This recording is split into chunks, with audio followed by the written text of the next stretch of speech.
Hi, I'm Monti, owner-operator of Supreme Hardwood Floors.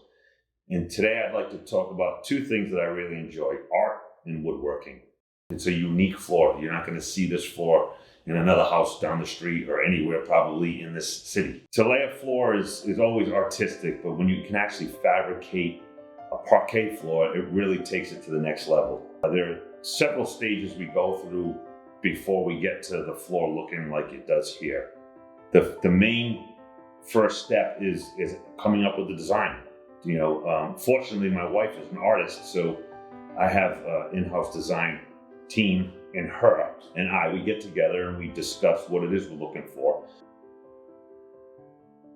You also want to know the room that it's going in so that you can kind of make your design to fit the space that it's going into.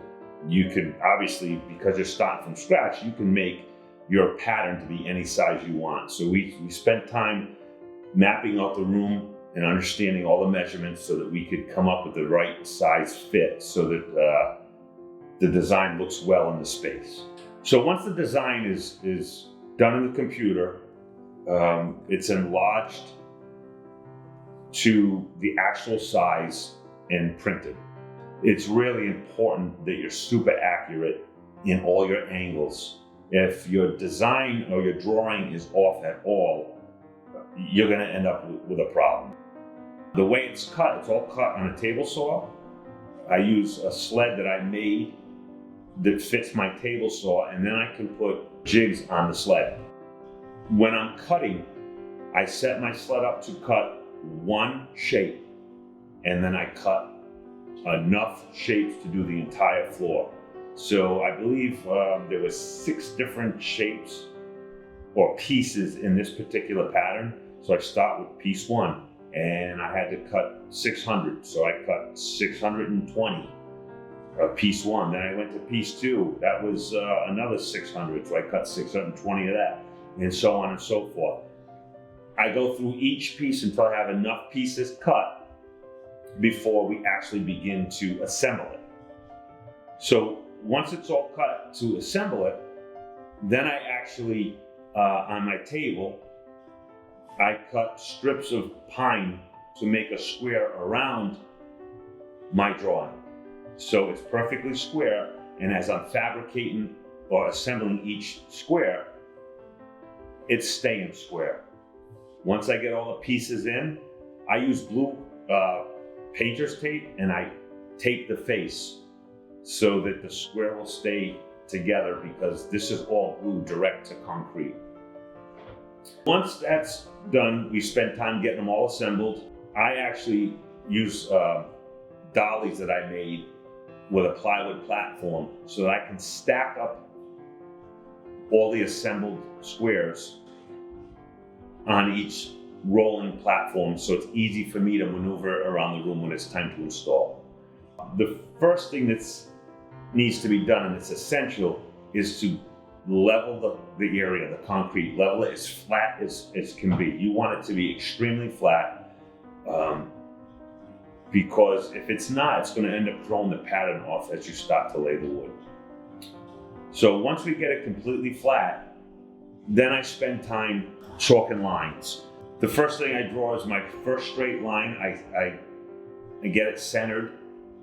In this case, I centered it in the entryway because that was the most visual place, and I wanted to make sure that the center, the entryway was, the pattern was even all the way around. So what I mean by that is I had a full tile laid all the way around to meet the border.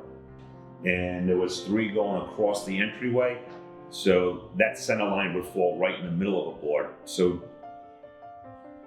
I snap another line, a secondary line, which is actually my new base line, 11 1/4 inches off of that center line. From my base line, which is my main line where I'm going to start laying a tile, I draw a secondary line using trammel points. And the reason I use trammel points is because I want it to be perfectly square. From the entryway, we go into the dining area. So the perpendicular line, which is my secondary line, I run that all the way across the space into the dining room. Then using trammer points, I get to the center of that area and also draw another baseline. Every line comes off of that baseline and secondary line.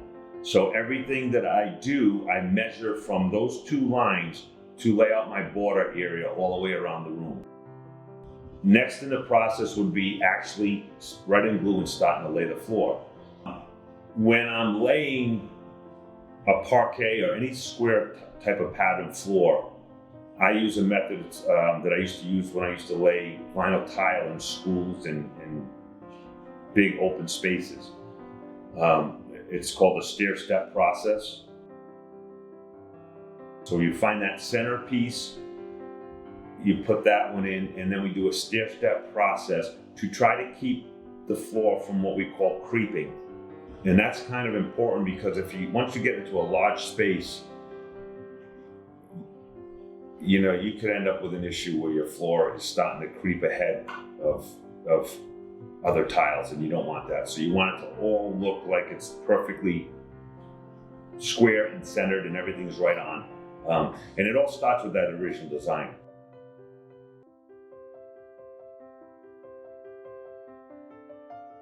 So once the field's laid, we let it sit overnight, let it dry, let the adhesive dry. Once it's dry, we come back in, we pull all the tape off the face. Then I can start to cut my border.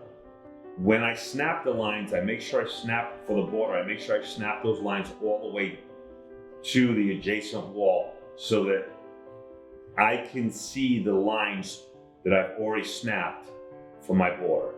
So then I can make new lines on top of the wood, and I use the pattern as my guide to make sure I'm staying straight. Once we have the lines all set, and now I'm going to cut the border out, I use a track saw. I use a Festool track saw. It's a great tool. They're not cheap, but they do the job and they do it well. So with a track saw, I can cut exactly where I want my border to be and cut it all the way around the perimeter of the room.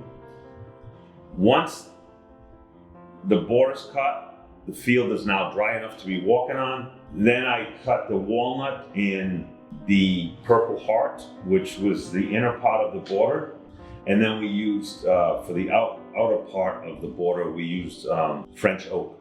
Okay, so once the floor is all laid out and the border is in, now it's time to sand the floor. And we use the Pullman Spider to sand. And it's a great machine, especially with a pattern floor. It sands extremely flat. You'd be hard pressed to find a sanding line in this floor. Once it was all sanded, we then water popped the entire floor because my choice of finish was Pullman's Magic Oil, and it is my favorite finish on the market right now. And the reason being is because it's not a top coat finish, it's a penetrating finish. It really,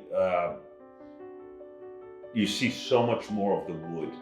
Top coat finishes tend to reflect light off of them, so you don't get to see the depth of the wood like you can with Pullman's Magic Oil. And the reason we water popped it is because the spider sands so fine and closes up the pores of the wood so much, the oil would have trouble penetrating. So by water popping it, for those of you that don't know what water popping is, it's basically me, mopping the floor with a synthetic pad in water. But once the oil was on, we were able to walk on it after about 4 or 5 hours in socks. So that's basically the entire process.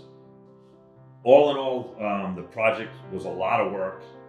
I spent 135 hours in 2 weeks on this floor because we're so busy at the shop. I took 2 weeks off to do it, and I probably needed 2.5 to 3 weeks to do this job. But so I spent 135 hours. There's 1,800 pieces in this floor, and it only covers about 400 square feet. So it gives you an idea of how much cutting is involved to make a floor like this. But in the end, we ended up with a unique floor that nobody else has. It's one of a kind, and you can have one too. I hope you enjoy your floors as much as I enjoy putting them in. I'm Al Monti with Supreme Hardwood Floors.